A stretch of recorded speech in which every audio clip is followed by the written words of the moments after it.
இந்த வடிவேலு தியாக பாய்ச்சல் இப்ப எதிர்கட்சிகள் மத்தியில போயிட்டு இருக்கு. இப்ப எந்த எதிர்கட்சிக்கும் தன்னுடைய ஒரு காலி எங்க இருக்கு, இன்னொரு காலி எங்க இருக்குன்னே தெரியாது.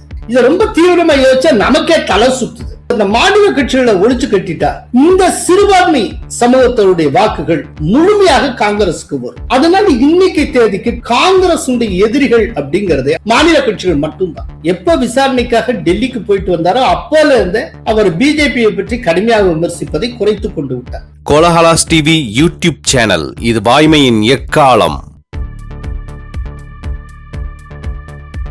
தற்போது திமுக கூட்டணியில் தாங்கள் இல்லை என சிபிஐ கட்சி தெரிவித்திருக்கிறது. தனித்து விடப்படுகிறதா திமுக? வணக்கம் நண்பர்களே. ஆக்சுவலா இன்னைக்கு என்ன எல்லாத்துக்கும் ஒரே குழப்பம்னு, யார் எந்த கூட்டணியில இருக்காங்கன்னு ஒருத்தருக்கும் ஒன்றும் புரியல. இப்போ திமுக கூட்டணியில் நாங்கள் இல்லை அப்படின்னு கோயம்புத்தூர்ல செய்தியாளர்களிடம் பேசின சிபிஐ தமிழக செயலாளர் மு வீரபாண்டியன் தெரிவித்திருக்கிறார். திமுக கூட்டணியில் இன்றுள்ள சூழலில் இடம்பெற இயலாது. போதுமா? அதே நேரத்தில் அவர் இந்தி கூட்டணியில் இடம்பெற்றிருக்கிறார். சரி, அதற்காக அவர் தாவேகா கூட்டணியில் இருக்கிறாரா? அதுவும் கிடையாது. அதே அவர் சொல்றார், நாங்க தாவேகாவுக்கு வெளியிலிருந்து ஆதரவு தருகிறோம். நாங்கள் ஆதரவளிக்காவிட்டால் ஆளுநர் ஆட்சி பரவாயில்லை என்பது போல் கேள்விகள் கூடாது. நாங்கள் ஆதரவளிக்காவிட்டாலும் பரவாயில்லை, இன்னொரு தேர்தல் வந்தால் பரவாயில்லை என்ற கேள்விகள் எழுப்பிவிடக்கூடாது. ஏன்னா ஜனநாயகத்தின் தூண் நீங்கள். எனவே இவையற்றெல்லாம் கணக்கில் கொண்டு மக்கள் அளித்த தீர்ப்புக்கு நாங்கள் வழிமொழி செய்திருக்கிறோம். அவ்வளவுதான். வெளியிலிருந்து ஆதரிக்கிறோம். அதனால் தாவேகா கூட்டணியில இல்லை. ஆனால் திமுக கூட்டணியில் உள்ளிருந்து நாங்கள் வேலை பார்க்கவில்லை. எனவே திமுக கூட்டணியிலும் இல்லை. அப்படின்னா எந்த கூட்டணியில் இருக்கு? இந்தி கூட்டணியில மட்டும் இருக்கும். இப்ப இதே போல்தான் அந்த உள்ளிருந்து வெளியிருந்து, அங்கிருந்து இங்கிருந்து அப்படின்னு.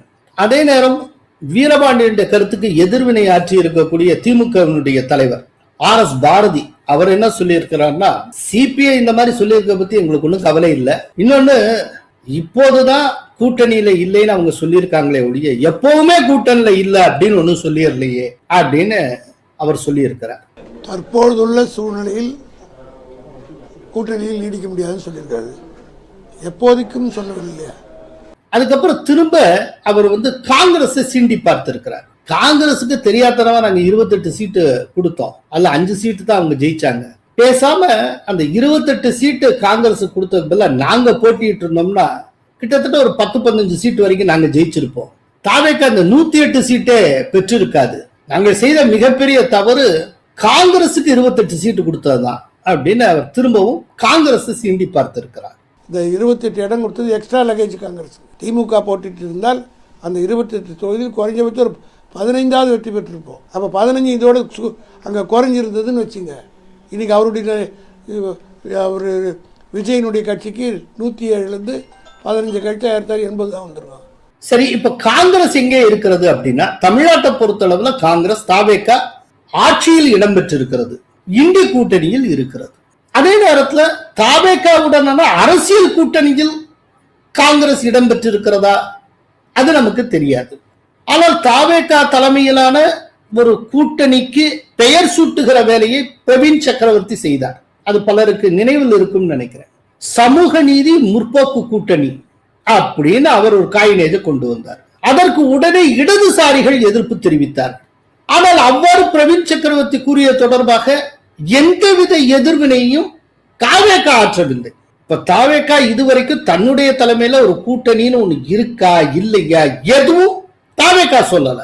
ஆளாளுக்கு ஒரு அசம்ஷன்லயே போயிட்டு இருக்கு. சரி, தாவேகா இந்தி கூட்டணியில இருக்கும்னு சொல்லப்பட்டது. ஆனால் டெல்லியில நடந்த இந்தி கூட்டணி கூட்டத்தில் தாவேகா பங்கேற்கவில்லை. கேரள மாநில முதல்வராக சதீசன் பொறுப்பேற்ற போது விஜய் அங்கு செல்லவில்லை. EK சிவகுமார் பதவியேற்ற போது விஜய் அங்கு செல்லவில்லை. சோ காங்கிரஸ் முதல்வர்கள் பதவியேற்பு வைபவத்துக்கு விஜய் செல்லவில்லை. ஆனால் விஜய் தலைமையிலான ஆட்சியில் அதிகாரத்தில் காங்கிரசுக்கு 2 இடம் கிடைத்திருக்கிறது. ஆனால் விஜய் இந்தி கூட்டணியில் இல்லை. தமிழகத்தில் விஜய் தலைமையிலான தனி கூட்டணி என்றோ அதற்கென்று தனி பெயருமோ அதுவும் இல்லை. யார் எங்க இருக்கா என்ன தலையை பிச்சுக்கலாம் போல இருக்கு. ஒருத்தருக்கும் ஒன்னும் புரியல. இருக்கிற சூழ்நிலையை பயன்படுத்தி சூழ்நிலைக்கு ஏற்றவாறு ஒவ்வொரு கட்சி இந்த பக்கம் அந்த பக்கம் அப்படியே வச்சுட்டு இருக்காங்க. இதுல ஒரு சில கட்சிகள் காலை கொஞ்சம் அகத்திட்டு அங்க ஒரு கால் இங்க ஒரு காலா வச்சு பாய்ச்சல் காட்டிட்டு இருக்காங்க. இந்த ஒரு படம் உங்களுக்கு ஞாபகத்துல வரும்னு நினைக்கிறேன். இந்த வடிவேலு படம். வண்டியை விட்டு இறங்கினதும் அவர் அணை கட்டி பிடிக்கிறதுக்கு அவர் இந்த தியாகம் ட்ரை பண்ணாங்க தெரியுமா? அவர் அப்படின்னு போறப்ப இவர் இப்படி இப்படியா இந்த மாதிரியான ஒரு பாய்ச்சல்.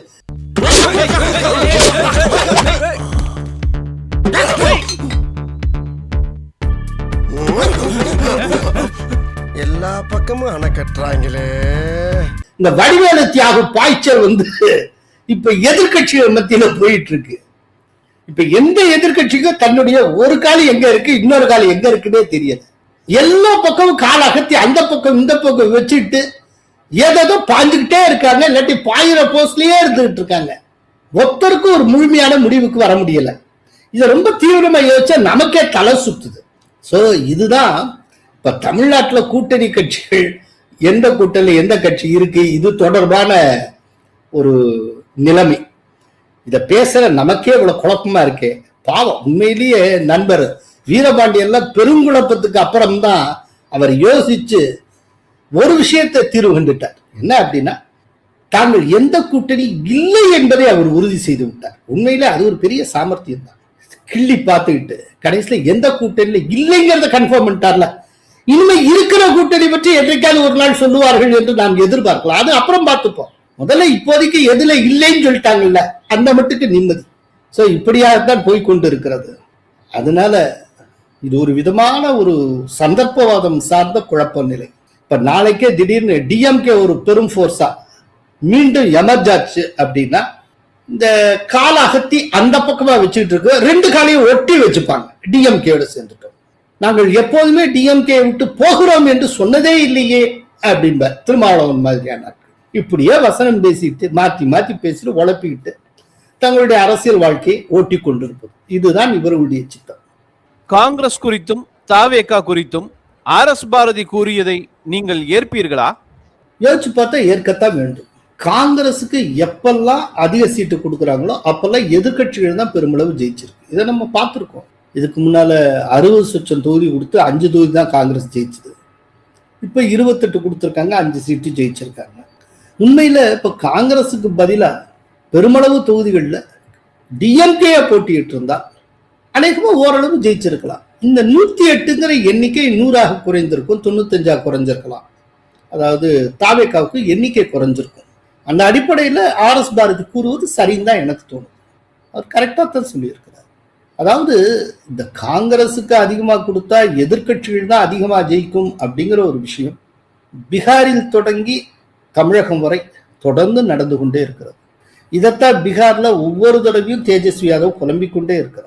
ஐயா, உங்க உயரத்துக்கு ஏற்றபடி ஆசைப்படுங்க, நீங்க நிறைய சீட்டை கேட்டு கேட்டு வாங்குறீங்க, ரொம்ப மோசமா தோக்குறீங்க, உங்களுக்கு அதிக சீட்டு கொடுக்கறதுனாலயே பிஜேபி கூட்டணி ஒவ்வொரு தடவையும் ஜெயிச்சிருது அப்படின்னா அதை ராகுல் காந்தி கேட்க மாட்டேன்னுங்கிறார். ராகுல் காந்தியை பொறுத்தளவுல, நான் இதை ஏற்கனவே ஒரு தடவை சொல்லியிருக்கேன், திரும்பவும் சொல்றேன், ராகுல் காந்தியை பொறுத்தளவுல அவருடைய ஐடியா என்ன அப்படின்னா, பிஜேபியை வீழ்த்துவது அப்படிங்கிறது கிடையாது. முதல்ல இந்த மாநில கட்சிகளை ஃபுல்லா கொஞ்சம் கொஞ்சமா முடிவுக்கு கொண்டு வந்து, மாநில கட்சிகளை முடிவுக்கு கொண்டு வந்துட்டு இந்த மாநில கட்சிகள் இருக்கிற இடத்துல காங்கிரஸ் கொஞ்சமாவது டாமினேட் பண்ண முடியுமா அப்படிங்கறத பார்க்கணும். இப்ப பாருங்க, வெஸ்ட் பெங்கால்ல திரிணாமுல் காங்கிரஸ் ரொம்ப பெரிய தோல்வி அடைஞ்சிருக்கு. வாக்கு சதவிகிதம் அப்படின்னு பாத்தீங்கன்னா காங்கிரஸ் இங்கேயோ ராக் பாட்டத்துல இருக்கு, ஆனா திரிணாமுல் காங்கிரஸ் சொல்லிக் கொள்ளுகிற இடத்தில் இருக்கிறது. இருந்தாலும் இப்போ வெஸ்ட் பெங்கால்ல இனி வரும் தேர்தலில் முஸ்லிம்கள் யாருக்கு வாக்களிப்பார்கள் அப்படிங்கிற ஒரு கேள்வி எழுகிறது. இருக்கிறதே பெரிய தேசிய கட்சி காங்கிரஸ் 99 எம்பிக்களோடு இருக்கு. இப்ப அடுத்து வரக்கூடிய 2029 எம்பி எலெக்ஷன்ல திரிணாமுல் காங்கிரஸை காட்டிலும் காங்கிரஸுக்கு வாக்களிச்சாதான் பிஜேபிக்கு எதிரான வாக்காக அது மாறும் அப்படின்னு நினைச்சு முஸ்லிம் வாக்காளர்கள் திரிணாமுல் காங்கிரஸை விட்டு விட்டு காங்கிரஸ் பக்கம் தாவுவதற்கு தயாராகி விடுவார்கள். அப்படி ஒரு எண்ணம் மம்தா பானர்ஜிக்கும் இருக்கிறது, காங்கிரசும் எதிர்பார்க்கு. அப்போ இந்த முஸ்லிம்ஸ் ஓட்ஸ ரெண்டு பேருமே எப்படி பயன்படுத்திக்கிறதுன்னு இப்ப யோசிக்க ஆரம்பிச்சிருக்காங்க. இப்ப இதன் அடிப்படையில திரிணாமுல் காங்கிரஸ் என்கிற வெஸ்ட் பெங்கால ஒரு பிரம்மாண்டமாக இருந்த கட்சி காங்கிரசுடைய கதவை தட்டி காங்கிரஸ் தலைவர்களை சந்திக்க அப்பாயின்மெண்ட் கேட்டுக்கொண்டு இருக்கிறது. ராகுல் காந்தி அபிஷேக் பானர்ஜி சந்திக்கிறார், சோனியா காந்தி மம்தா பானர்ஜி சந்திக்கிறார். எப்படி பாருங்க. அதே போல பிஜேபி வென்றாலும் பரவாயில்லை, ஆம் ஆத்மி தோற்க வேண்டும் என்று டெல்லியில் பாடுபட்டது காங்கிரஸ். காரணம், அதனுடைய கணக்கு என்னன்னா, பிஜேபி இப்போதைக்கெல்லாம் வீழ்த்த முடியாது, அது காங்கிரஸ்க்கு தெரியும். ஆனால் ஆம் ஆத்மியை வீழ்த்த முடியும். தொடர்ந்து ஆம் ஆத்மியை வீழ்த்தியாச்சுன்னா சிறுபான்மையினர் வாக்குகள் ஆம் ஆத்மியை விட்டு விலகிவிடும். ஆம் ஆத்மி மேல வச்சிருக்க நம்பிக்கை போயிடும். திரும்ப தன் பக்கம் ஓட்டுகள் வரும். சிறுபான்மையினர் ஓட்டு முழுமையாக நமக்கு வந்துவிடும். காங்கிரசுடைய பிரச்சனை என்னன்னா, சிறுபான்மையினர் வாக்குகளை அந்தந்த மாநிலத்தில் இருக்கக்கூடிய மாநில கட்சிகள் கைப்பற்றி வைத்துள்ளன. இப்ப அந்த மாநில கட்சிகளை ஒழிச்சு கட்டிட்டா, அது ஒண்ணும் இல்லாம ஆக்கியாச்சுன்னா, இந்த சிறுபான்மை சமூகத்தினுடைய வாக்குகள் முழுமையாக காங்கிரசுக்கு வரும்.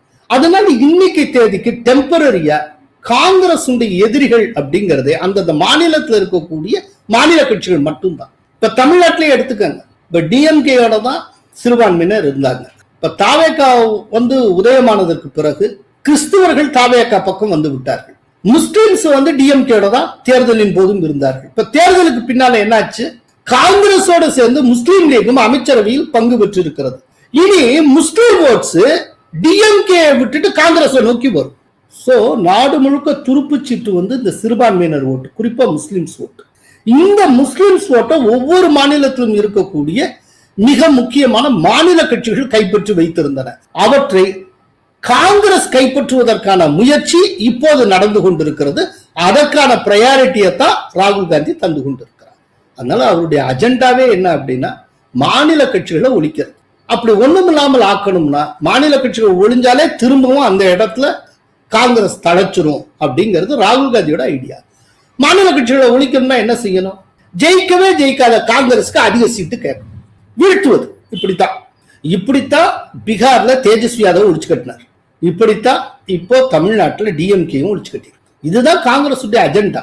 ஆனா அந்த அஜெண்டாவே தெரியாம மத சார்பின்மை அது இது இவங்களாவே சொல்லிட்டு காங்கிரஸ் வலையில் போய் டிஎம்கே சிக்கி கொண்டது.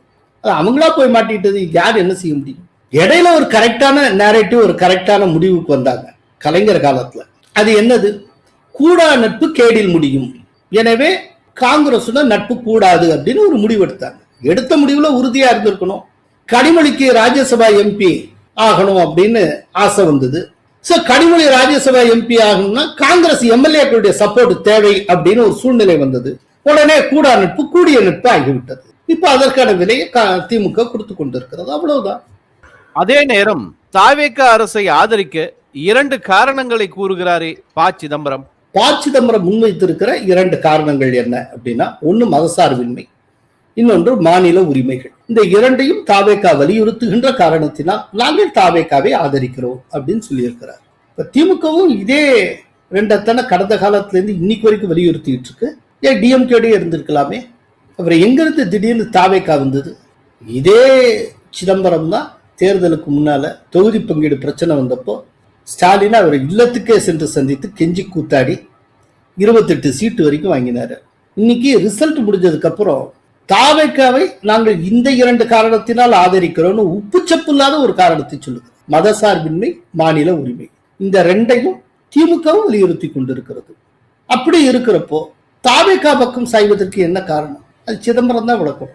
அதாவது எதையோ ஒன்று சொல்லணுங்கிறதுக்கு அர்த்தம் பொருத்தம் இல்லாம என்னமோ சொல்லி கொண்டு இருக்கிறார். அமைச்சரவையில பங்கு, அப்புறம் ராகுல் காந்திக்கு இந்த தடவை தொடக்கத்திலிருந்தே திமுக மீது விருப்பம் இல்லை, திமுக விட்டு வெளியே வர வேண்டும் என்று அவர் துடித்தார். அது ஆக்சுவலா தேர்தலுக்கு முன்னாலே சாத்தியப்படுத்தி இருக்கணும். அன்னைக்கு அதை கெடுத்தது சிதம்பரம். அன்னைக்கே அவர் தாவேகாவோட போறதுன்னு முடிவு எடுத்திருந்தால் ஒருவேளை காங்கிரஸுக்கு கூடுதல் சீட்டு கூட கிடைச்சிருக்கலாம், நல்லாவே கூட ஜெயிச்சிருப்பாங்களோ என்னமோ. அதை ஒன்றுமில்லாமல் ஆக்கியது சிதம்பரம். இன்னைக்கு ஒரு கில்ட்டி கான்சியஸ்னஸோட தாவேகாவை ஆதரிக்க வேண்டும், அங்கீகரிக்க வேண்டும் என்பதற்காக பொருத்தமற்ற 2 காரணங்களை சொல்லிக் கொண்டிருக்கிறார். சிதம்பரம் அரசியலும் இவ்வளவுதான். 2 முறை டெல்லி சென்று வந்துவிட்டார் முதல்வர் விஜய். அவர் பாஜக அரசை அணுகும் விதம் பற்றி என்ன நினைக்கிறீர்கள்? ரொம்ப அமைதியாக இருக்கிறார், ரொம்ப சாஃப்டா அப்ரோச் பண்றாரு. மத்திய அரசை ஸ்டாலின் எதிர்த்தது போல எதிர்ப்பதற்கு விஜய் தயாராக இல்லை. அப்படி எதிர்க்காததுக்கு என்ன காரணம் அப்படின்னா, மத்திய அரசுலேருந்து நலத்திட்ட உதவிகள் கிடைக்கணும், பணம் கிடைக்கணும். ஏன்னா தமிழ்நாட்டில் கஜானா காலி. ஸோ மத்திய அரசின் தயவு தேவை. எனவே அப்படி இருக்கிறார் அப்படின்னு யாராவது நினைத்தால் அது தவறு. அதையெல்லாம் தாண்டி சூட்சமான காரணம் ஒன்று இருக்கிறது. விஜய் மீது ஒரு சிபிஐ விசாரணை நடந்து கொண்டிருக்கிறது. கரூர் வழக்கு, கரூர்ல நடந்த இந்த அசம்பாவிதத்தில் கூட்ட நெரிசலில் சிக்கி 41 பேர் மாண்டவ விஷயம். அந்த விவகாரம் இன்னைக்கு கிட்டத்தட்ட ஒரு விசாரணையெல்லாம் முடியக்கூடிய ஒரு ஸ்டேஜில் இருக்கு. இதுல விஜய் மேல குற்றம் சாட்டுவதற்கும் பல முகாந்திரங்கள் உள்ளன. அப்படிப்பட்ட சூழ்நிலையில விஜய் அடக்கி வாசித்தாக வேண்டும். எப்ப விசாரணைக்காக டெல்லிக்கு போயிட்டு வந்தாரோ அப்போல இருந்தே அவர் பிஜேபியை பற்றி கடுமையாக விமர்சிப்பதை குறைத்து கொண்டு விட்டார். தேர்தல் பிரச்சார காலத்துல இருந்தே அவர் பிஜேபியை ரொம்ப தாக்கி பேசுறது இல்லை, சாஃப்ட் பெடலிங் தான். இப்ப ஆட்சிக்கு வந்து விட்டார், மத்திய அரசின் தயவில் தான் எல்லாவற்றையும் ஓட்டியாக வேண்டும். அப்படிப்பட்ட சூழ்நிலையில அவர் எப்படி நடந்து கொள்வார்? அமைதியாக, ரொம்ப ஒரு பொறுப்பான முதல்வராக, அதே போல பிரைம் மினிஸ்டர் சொன்னால் கேட்டுக்கொள்ளக்கூடிய ஒரு மனிதராக அவர் தன்னை முன்னிறுத்தி கொள்ளுகிறார். வேற வழி இல்லை. அதனால அந்த ஸ்டாலின் முன்னெடுத்த அந்த ரிவோல்ட் பாலிடிக்ஸ் இருக்குல்ல, அதெல்லாம் விஜய் முன்னெடுக்க மாட்டார். விஜய் ரொம்ப பிராக்மேட்டிக்காக நடந்து கொள்ளுகிறார், ஒரு யதார்த்தவாதியாக இருக்கிறார். நன்றி, வணக்கம். கோலஹலாஸ் டிவி யூடியூப் சேனல், இது வாய்மையின் எக்காலம்.